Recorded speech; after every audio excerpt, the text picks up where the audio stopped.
Hello, friends, and welcome back. Coffee with Carl, number 52. Now, this week, a few things did come out, but something else came out that I want to talk about, and that's the return of the show Yellowstone. And I don't know if any of you watch it out there. It was a very popular show, so I'd imagine that plenty of you have watched the show. And, I actually came to it very late. I remember people talking about it, being like, oh, you got to check it out. It's amazing. And I just don't have that much time to watch television. Unfortunately, I kind of wish I did. I'm not saying that in some hipster way, like, no, I don't watch TV, like Vincent Vega and Pulp Fiction. But actually, I'd rather watch movies. But I do like a good series. And it happened to be that we were able to catch reruns. I think it was on, what was it? Not Amazon. What was it? Paramount Plus? Something like that? Whatever it was, we were able to see it. And I totally got into it. I could see why it was so good. I think that the first seasons were really strong. It sort of started to taper off, and it felt a little meandering near the end, which tends to happen with a lot of series. I mean, look at The Walking Dead, for example. That show, it started off, it was a little slow, but then, man, it hit a stride. And then somewhere it just started doing that thing where you would see an episode about a character, and it would be about that character, and it would leave you on a cliffhanger. And then you have to wait several more episodes to even see what happened to that character. And I started just getting tired of that. And there's a name for that type of storytelling, and I can't remember what it is right now. Either way, it was a big turnoff to me. Now, Yellowstone, on the other hand, from what I understand, it's basically, this is it. And this is like the last half season. And I hope that they don't try to breathe life into this thing and make it go longer. There's already been several spin-offs and stuff, which I guess some of them are good, and I hope to catch some of them sometime. But because what happens, it seems that when they try to extend the life of a show like that, is it just starts to get into more and more outlandish things, and the story arc kind of never comes to a close or whatever. And so I hope that it buttons up nicely. Perfect example of that actually is Breaking Bad. Breaking Bad was originally, as far as I understand, supposed to end in, I think, the 5th season, and they extended it to a 6th season. And the 6th season was very good, but when I watch back, I kind of do wish it ended at that 5th season, because it was a nice, neat way to tie everything up. And the 6th season got real heavy with, what's his name there? Jesse Pinkman, kind of falling into a depression and all that stuff. It was pretty heavy. And, so they can do it, and they can do it effectively, but I think that's a rather difficult thing to do. I don't know. I'm not an expert storyteller, so I don't really know. Why am I talking about Yellowstone?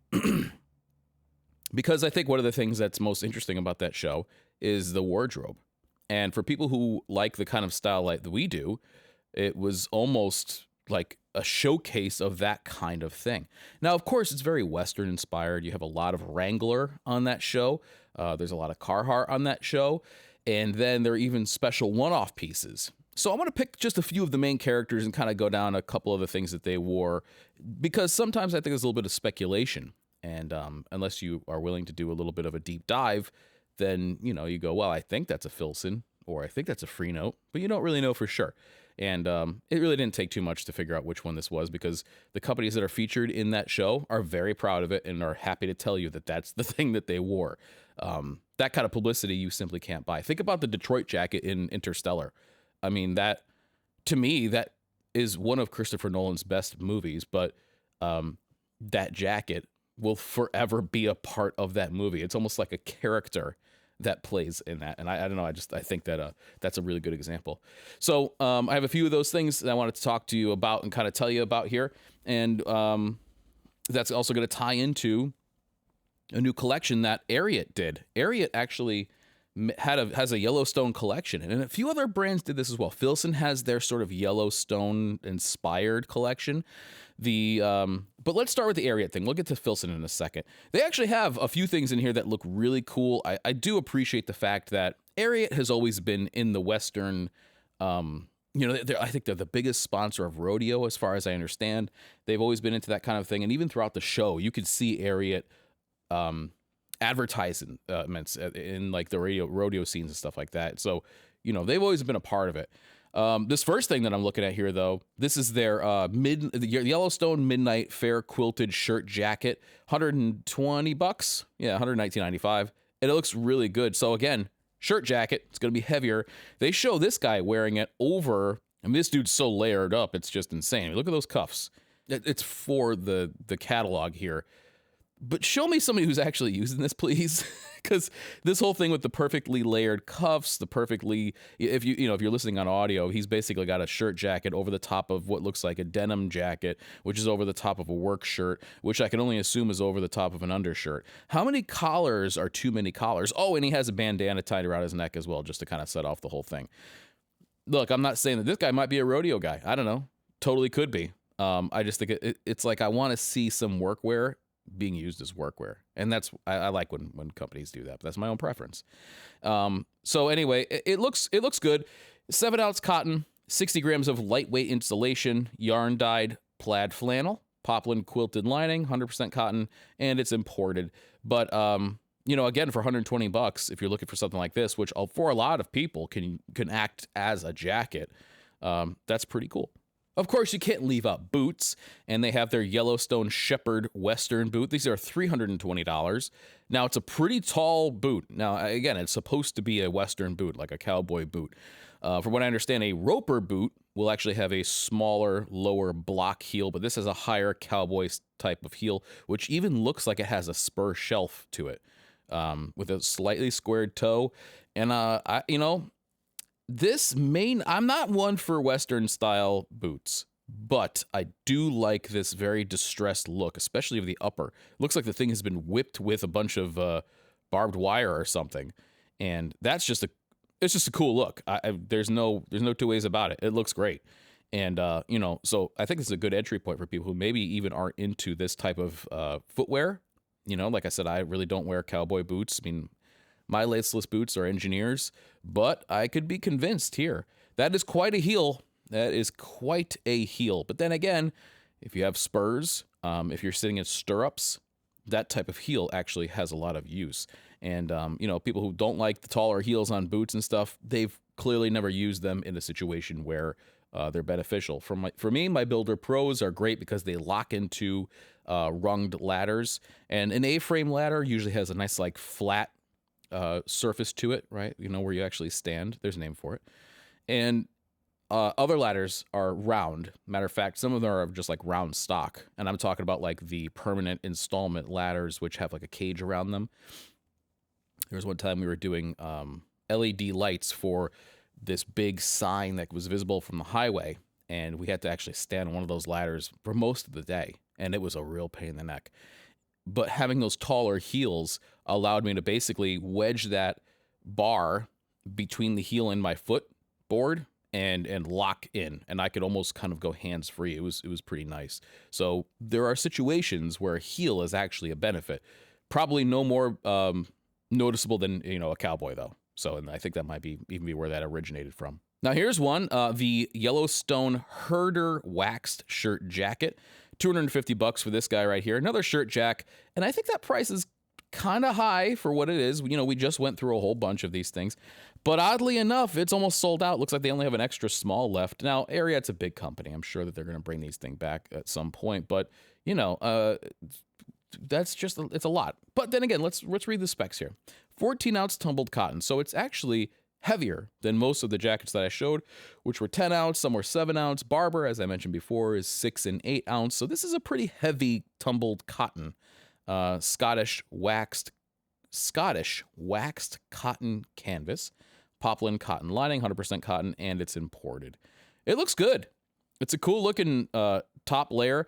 I think the problem with stuff like this, and the reason I don't really like shirt jacks, is the hem looks funny. It's a little bit long. It kind of just looks like you have an untucked shirt. A lot of times they don't have hand warmer pockets, which it appears that this does not, unless I'm mistaken. And to me, that's why I like a jacket. And this is why, on the Workhorse, we put these big pockets, because I use my pockets all the time. And it just helps you when you have to bring things from place to place. So in a case like this, yeah, it looks cool, but as far as function goes, I would find myself looking for a hand warmer pocket all the time, especially with that heavier weight. Let's face it, this is a jacket. Nobody's going to be wearing that as a shirt. So I don't know. I'm not a big fan of shirt jacks just for that reason. In a way, I think they give you the worst of both worlds. Now, let me just say that none of those products are actually in the show Yellowstone. They may be in this upcoming season. I don't know. But that was inspired by the show Yellowstone. So that's pretty cool. I'm glad they did that, you know? I wish they had done that with more movies. If they had done like an Ocean's 11 inspired wardrobe back in the day, I certainly probably would have bought everything from it. And there's a lot of just cool stuff like that. Okay, this is the Schaefer Outfitter, and this is kind of one of the more famous ones because this was actually on the show, and I do remember seeing this and being like, what is he wearing? At first, I thought it was a barber because it has that very classic diamond-shaped quilting, which I believe Barber either invented or popularized. So it was always a barber kind of look. And when I saw this on the show, I was thinking, is that a barber that I've never seen before? Or is that a new product? And come to find out, it's actually, this is the legit, it's called the Range Wax Blacktail Quilted Jacket from Schaefer Outfitter. And it's $325. Looks like it's gotten a lot of great reviews. This is a lighter wax, so it's 5.5 ounce range wax shell with enhanced durability and weatherproofing performance. Let's go ahead and just forget about the last part of that sentence because that sounds like a whole bunch of marketing BS, but it's 5.5 ounces. This is lightweight stuff. But then again, getting heavier weight material to quilt is difficult. And you got to remember, too, that this is an insulated jacket. So that may be lighter, but it's also not the only material that you're dealing with. Range wax, that sounds to me like, you know, I'm not sure if that's a proprietary thing. They do have a registered trademark thing after that, so maybe it is, but it looks to me more like it's just a dry wax kind of DWR type of thing. Premium taffeta lining, cool. Quilted with 100-gram performance insulation. Performance insulation, what is that? 100-gram, tell me, is that just... There's a lot of stuff here you have to kind of read through. If they had said it's quilted with 100 grams of 3M thin slit, then I'd say, okay, well, I know what that feels like. I have that on another jacket. This is like, it's like you're living in the Schaefer Outfitter world. The problem with that is that unless you have another Schaefer Outfitter thing, you have no point of comparison. So, you know, I don't really care for that too much. But 6-pocket front, this has a very classic look to it. 2 chest pockets. Looks like dual entry top opening and side entry pockets on the bottom, which I love. Great job there. Deep snap down right chest pocket. Lower cargo pockets with water repellent cotton lining. Cool. Left chest pocket with zippered closure for added security. Snap cuffs, water repellent. Yep. And it has corduroy collar. Yada yada yada. It doesn't say where it's made. I can only assume it's probably imported. Most of the time, if it's made in the USA, companies are very happy to point that out. It looks great, though. It looks great in the show, too, and I can see why they chose it. It's a great-looking piece. It has that Western flair to it, but it's also sort of dressed up. This is one of those things that you could wear if, you know, you want to just kind of include that Western rugged look, but also wanted something that was a little bit dressier and worked for, like, business casual. You could totally do it. And so John Dutton wears that in several scenes, I think, later in the series. But of course, everybody's favorite character, Rip. Now, Rip is almost never seen without his Filson tin cloth short line cruiser jacket in black. And, you know, it's a perfect, actually, I gotta say, whoever did and I know it's some, I forgot what her name is, the person who did actually the costumes on this show. She chose very well, I gotta say. She chose a lot of things that they would actually wear. And, you know, Rip being... in the show, he's, you know, like the foreman, basically. I forgot what his name is, but he's more or less in charge of all the guys. So he has a bit of a higher status and, you know, than the other people there. So he could probably afford to buy something nicer. Whereas you see all the other people are wearing Wrangler or Levi's or just kind of off-brand stuff. He's wearing something that is more expensive because this is obviously... You know, this is a $350 jacket. It's a work jacket. Now, why this makes sense for Rip's character, though, is because it's shorter. If he was wearing something longer and he was in that saddle, it would be, you know, he'd either have to open up the bottom of it or it would be kind of cumbersome. And this being short, it's able to ride nicely up kind of by the hip. And so when you're sitting down, it's not, you know, pushing up on you too much. And it's black, which, you know, his character's always wearing black. He's kind of this, you know, badass... Not kind of, he is this badass character, and it fits his character perfectly. So this probably is the one that everybody knows about. A lot of people have tried to sort of copy this look, but that's his look, and that jacket is as a part of him as anything on the show. So if you're looking for the ultimate, you know, badass working jacket, it's hard to do better than this. So as I mentioned, Filson actually started their, like, Yellowstone collection, which is less than a collection and what I mean is, like, specific pieces that were made for this, and more of stuff that they already had that sort of fits that aesthetic. So this is not really called, they don't really mention Yellowstone, the show, too much. It's called Yellowstone Country, and it says clothing and gear for unforgiving weather and terrain. So they're sort of threading the needle there between not specifically calling out the show or saying anything about it, but giving you stuff that clearly would work very well. And of course, the first thing that you see there is that tin cloth short line cruiser. But as you go down a little bit further, it gives you the Mackinac wool cruiser, and it shows them all in these Western types of situations. The jungle cloth work jacket, which is another really cool one that I like. Jungle cloth is really cool, and it's more of a special type of fabric, you know. Well, anyway, long story short, they give you a whole bunch of stuff here: flannels and shirts and the duster coat and, you know, stuff like that. They even have a couple of women's products in here, which is cool.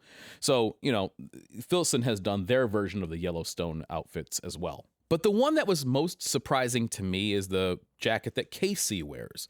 And CwC is, especially in the beginning, a few episodes or seasons rather, he's always seen wearing his Freenote Cloth rider's jacket, wax canvas. And I believe he's wearing it in the rust color. It's hard to tell because it's clearly distressed. And so it could have began as one of their lighter colors, or it could have been this rust. Either one is probably close enough. And what's interesting about this is that this is an expensive jacket. So, you know, like I said, they don't just pick things willy-nilly. And being the son of John Dutton, you know, the heir apparent to this, you know, Yellowstone ranch, it's safe to say that he has some money, or at least at one point did.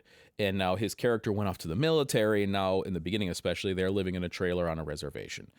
But he's still wearing a $450 jacket. So I think in a way, right, maybe I'm reading too into this, but it sort of shows a little bit of where he came from, right, which is this land of plenty, very high-end kind of family sort of thing, you know, with some serious bucks. And he's wearing that because if it was simply something that he was wearing and looking for workwear, this certainly wouldn't be the first place. But it works with this character, and it works with the actors. I forgot what his name is. Something Luke Grimes.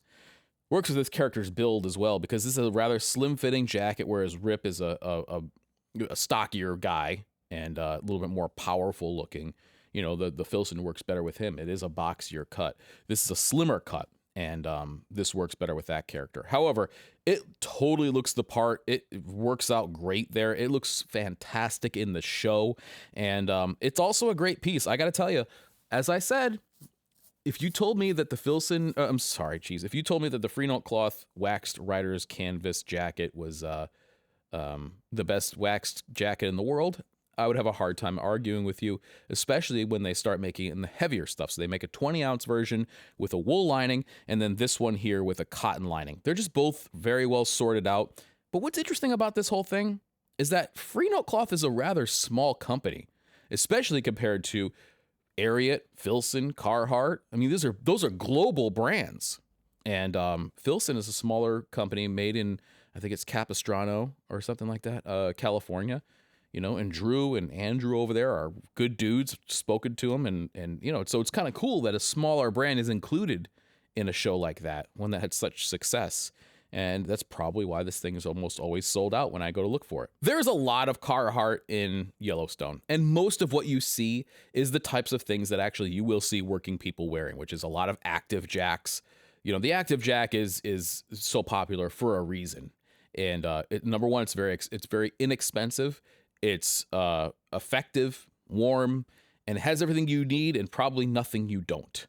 And so that's probably why you see a lot of that. You'll see a lot of Carhartt vests out there, which are, again, a great layering piece.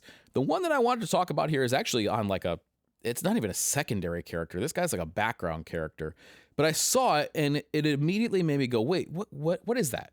And I thought it was a Detroit jacket at first because it's such a popular model. But then I noticed it has rib knit cuffs and a rib knit hem. And I was just looking at the details, and I'm thinking, that's not a Detroit jacket. Well, digging a little bit further, come to find out that this is actually the Bankston sandstone jacket. Now, sandstone from Carhartt is discontinued a while ago. So it's safe to say that they probably bought this secondhand, or maybe the last of some old dead stock or new old stock, whatever you want to call it, and put this on this guy. But it looks like a really cool jacket. And I almost don't want to say anything about it because then, you know, the secondhand market becomes inflated and stuff, you know. And so it's a really cool looking jacket, I gotta say. And I always liked Carhartt in their blue and their petrol blue. I think it looks especially cool. But the Bankston is what that is. And you can go and find it right now on eBay for somewhere around $100 if you like that look. As I mentioned, there is a ton of Wrangler on this show, as you would expect. Wrangler is a great company. I feel like I should mention them more because I think that they really have probably the best value. Their stuff is so affordable for what you get. Is it the best? No, usually it's not. Usually it's very good and you don't feel like you got ripped off. It's also very affordable. Most of the reason is because they are sold in such high volume thanks to stores like Walmart carrying them. The more volume you sell, the lower those margins can be and the more savings you could pass on to the customer. And it's just a cycle that continues. So I think that's why they're able to, you could buy their stuff so, you know, cheaply, and their rigs, workwear is really great. And if, you know, they make some really good stuff. And if you go to their Western section, you could just see a whole bunch of things that came right off the Yellowstone screen, you know, and I'm sure that most of these things were basically carried over because they just work. And probably the most prominent thing I could think of is when, I forgot what his name is, the kid there, that he goes out and he works for the 4-6's ranch, and they're all wearing these bright red Wrangler Western shirts or like work shirts, and they look dynamite. They have the 4-6's on the chest, and you could get those for like $30 on the Wrangler site. And again, you know, Wrangler has a lot of really cool stuff. Their rider's jacket is legendary. They're a great brand. Their catalog is expansive, and it seems to go on forever, but they're really, really cool. You'll find a lot of cowboy cut, boot cut jeans out there and stuff like that. But yeah, Wrangler it's almost kind of one-stop shop for this kind of thing. All right, that's enough of Yellowstone for now. I'm looking forward to seeing it, and I hope that you have checked it out because it's really worth watching. It's very well written. Some really memorable characters in there. Kevin Costner was fantastic, and as I understand, he's not returning, which is a shame because he was a main part of the show, and I don't know how they're going to do it without him. So one of the products that I wanted to talk to you about is not a new release, really, even though they do come out in new versions, but it's one that I've been getting some use out of lately, and I really, really like. As a matter of fact, I had thought to myself I should wear that, and I didn't. Instead, I'm wearing this Origin hoodie that I just got because it was right there. What can I say? This is off the cuff. So this is actually from, of course, Dehen. I can never remember how to pronounce it. And it is the Shawl Sweater Coat 2.0. They have a Shawl Sweater Coat 1.0. The 2.0 changes the pockets a little bit. If I remember correctly, it adds contrast stitching to the buttonholes, and it adds waxed canvas elbow patches. I love these. I have 2 of them that I've bought, one each year, because I just find myself wearing them all the time. I have one in gray, I have one in black, and I really want to get one in navy. And just because they are thick enough to act as a jacket, when you put them on, they look, you know, with that big, tall shawl collar, people always say something to me about them. I like that. I have a bit more of an adventurous style, which I like. But, I mean, this is just such a well-made piece. When you pick it up, when you get the package in the mail, you're like, oh my God, this is like 5 pounds of sweater. And it is. I mean, this is heavy, heavy stuff. And those pockets are super useful. They are lined. At least on the back side, so you have a little bit of, I think it's some sort of a cotton they put there for durability, so you don't put your keys in there and get them snagged and ruin the whole thing. But it's woven tightly enough that you don't really have to worry about that. The nice thing, too, is those elbow patches are totally usable because, again, this is a very expensive piece, but the elbow patches keep it from wearing out on the elbows. This is something that you could throw over a shirt and tie and look awesome, or over a T-shirt, and it's kind of has the same effect. It's warm. One of the little things that they don't really mention that I really like is the way they do their cuffs. Their cuffs are actually folded over, so you can adjust the cuff length within a few inches. And so if you have really short arms, you can adjust them up. If you have longer ones, you can adjust them all the way down, and that'll totally work. That's a great little feature, and it's something that I've only seen this company do. Other ones may, but I just haven't seen it. I just think they nailed it with this one. The 1.0 looks great as well if you don't like all the pop of this one, but I got to tell you that These have been some of the best purchases that I've made, and I want to tell you about them now because now they start to have some sales and stuff. So while you may not want to snag one now, although I would suggest it because they also do sell out, keep your eye on them. Now, they're $437, but I got to tell you, this is probably the best sweater that I've ever worn, and I love them. All right, let's talk about one new release, and this may be a record. I don't think I've ever just not talked about new releases, but some things did come out this week. The most exciting thing to me, though, was Sugarcane. Sugarcane came out with their Fiction Romance 9.5-ounce print moleskin work vest. $190 for this thing here. $190. That's a lot of money for an unlined vest, but it has a lot of really cool features. Number one, look at the artistry just in general. Everything about this is special. They did a wonderful job. It has almost like a railroad stripe to it. If you look at the buttons that they used, there are like solid brass sugarcane branded buttons. The bar tacks are all contrasting. It's done in a work style, right? So it has the lower hand warmer pockets, which aren't just squared, they're tapered, which looks really cool. But I think that's also effective. You know, if you ever put like little, we always deal with 632 and 832 screws as electricians, and it seems like every time you put those in your pocket, they just kind of wherever they just end up somewhere. If you have a flat bottom pocket, sometimes that can mean that they could be anywhere. When they are tapered like this, you kind of have everything rolling to that front, which I actually think is a benefit. And it has a cinch back. Now, what's interesting about this is I'm surprised that they did what they did here with this moleskin, because moleskin's cool enough on its own, but this has almost like I want to say hickory stripe to it, but it has a subtle stripe pattern, which looks awesome. It really does. The chest pocket has a place for a pencil. It also has a side opening chest pocket area. Does anybody know what that's actually for? Quiz time. What that actually is, that's actually a throwback from pocket watches. So what they don't have here is the extra buttonhole where you would have put the chain, which is fine. But this little side opening thing was where they would stick the pocket watch, and then you'd pull it out and you kind of put it back in. What it's used for now is whatever you want. And I just think it's a cool little leftover thing. But I gotta tell you, I was just really impressed with this thing. It looked like there were special details pretty much everywhere. And, you know, is it a little too cosplay for some people? Yeah, maybe. You know, will you wear it to work? I don't know. That's up to you. $190. It's not out of the question for me. I think that'd be a great work jacket or a work vest. And I love vests. I really do. So anyway, that was a really cool one. Very interesting. And you could pick one of those up over at Hinoya or any other place you could find them. All right, that's it. Cafefe with Carlito number 52 is in the books.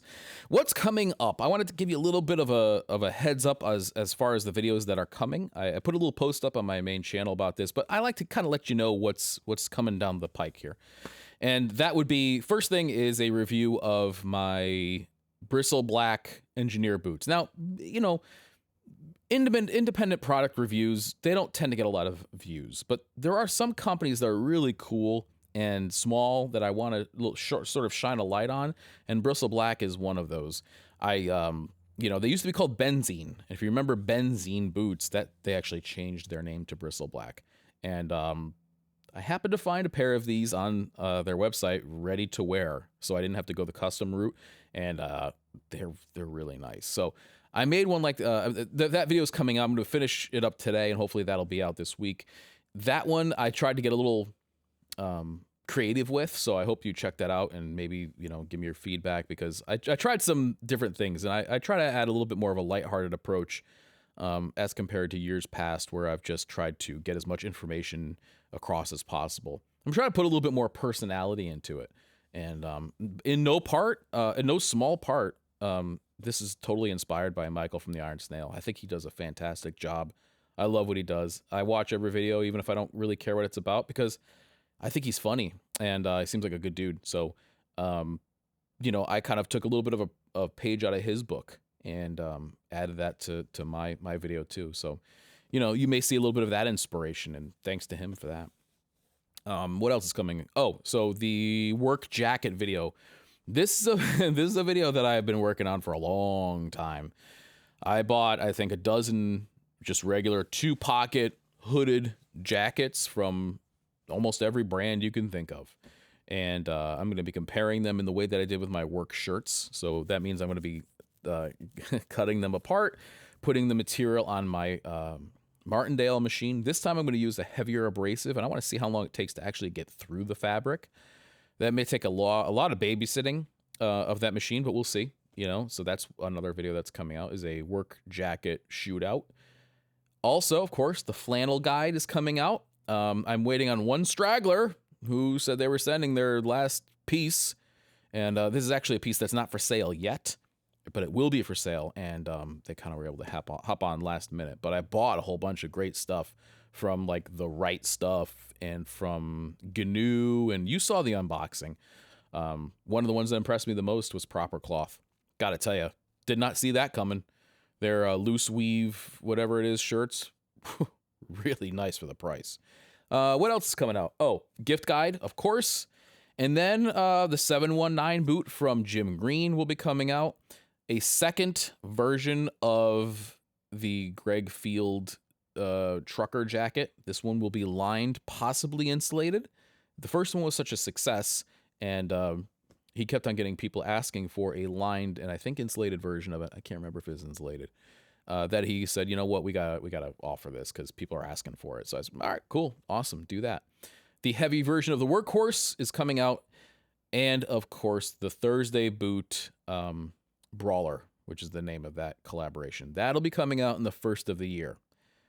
However, of all those things, there's one more, and probably the thing that I'm most proud of, which is the first installment of a series with a working title, Things I Wish My Father Taught Me. And the first guest is Jimmy DiResta. We went up there and we did a whole thing, and that's sort of still in the editing process. It just takes a lot of time to do all this stuff, but that one is coming up too, and I'm really looking forward to it. Well, before I leave you for the patrons only section, I want to leave you with one little clip. And this is last week when I was cutting down some trees in the backyard after talking to you here. And I backed up and didn't see an extension ladder behind me and hit the ground, and it hurt. Next day, I felt like I had whiplash. So enjoy that as you go into the rest of your week. Thank you for joining me again for another episode of Coffee with Carl. I'll catch you later.